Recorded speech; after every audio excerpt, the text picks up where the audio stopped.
ಇಲ್ಲ, ಹಲವಾರು ಸಂತ್ರಸ್ತೆಯರು ಇವತ್ತು ಬೆಳಗಿನ ಜಾವನೇ ನನ್ನ ಮನೆಗೆ ಬಂದಿದ್ದರು, ಗೃಹ ಕಚೇರಿಗೆ ಬಂದಿದ್ದರು. ಸೊ ನಾವು ಆಲ್ರೆಡಿ ಅವರಿಗೆ ಅಲ್ಲಿನ ತನಿಖೆಯ ಬಗ್ಗೆ ವಿಶ್ವಾಸ ಇಲ್ಲ.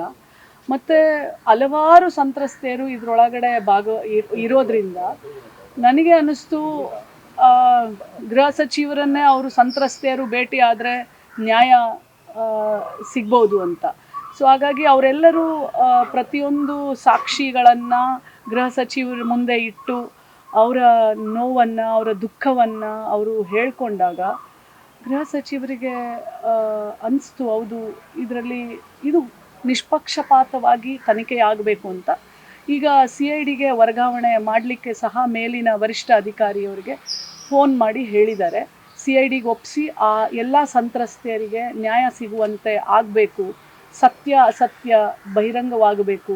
ಯಾಕಂದರೆ ಪೊಲೀಸ್ ಇಲಾಖೆ ಮೇಲೆ ಒಂದು ಭರವಸೆ, ಒಂದು ನಂಬಿಕೆ ಇರಬೇಕು ಅಂತಂದರೆ ಗೃಹ ಸಚಿವರ ಈ ಒಂದು ನಡೆ ನಮಗೆಲ್ಲ ವಿಶ್ವಾಸವನ್ನು ತಂದಿದೆ.